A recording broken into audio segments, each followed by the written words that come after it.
ہم کیا کرتے ہیں، ہمارے ہاں ہوتا یہ ہے کہ ہم نا سیاست کرتے ہیں.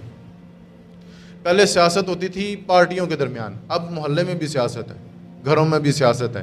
بندہ چاہتا ہے کہ یہ جو سارے محلے دار ہیں نا، یہ سارے میرے پیچھے پیچھے چلیں، جس پارٹی کا نمائندہ میں ہوں میرے مطابق لوگ چلیں. اسی طرح سے گھروں میں بھی سیاست چلتی ہے. 4 بھائی ہیں، ایک گھر میں رہتے ہیں، اور ایک بھائی ان میں سے ذرا پڑھا لکھا نکل آئے تو وہ کہتا ہے بس اب میری سیاست چلنی چاہیے، بڑا بھائی بھی میری بات مانے تو چھوٹا بھائی بھی میری بات مانے. تو آپ سب کو راضی کرتے کرتے تھوڑی دیر کے بعد پتہ لگتا ہے یہ تو سب کو راضی رکھنے کا ایک بہانہ ہے. سب کو راضی رکھا ہوا ہے کہ تاکہ برے وقت میں جس کو میں کام کو وہ بس میرا کام کر دے، مجھے انکاری کوئی نہ کرے. تو یہ تو سیاست کر رہے ہیں آپ. پھر آپ کے راز کھلنا شروع ہوتے ہیں.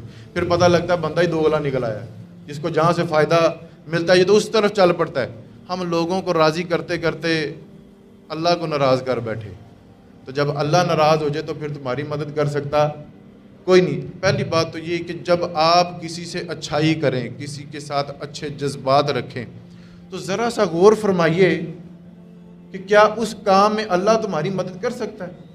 یعنی کہ آپ کا یہ خیال ہے کہ میں اپنے سارے بھائیوں کو ساتھ لے کر چلنا چاہتا ہوں، ایک ہی کاروبار کرنا چاہتے ہیں، ایک ہی گلے سے ہم سارے بھائی اپنا گھر چلانا چاہتے ہیں. تو دیکھو نا، اتفاق میں برکت ہے. تو اگر آپ کا یہ خیال ہے کہ میں سارے بھائیوں کو مل کے چلانا چاہتا ہوں تو ظاہری سی بات ہے اس میں اللہ آپ کی مدد کرے گا.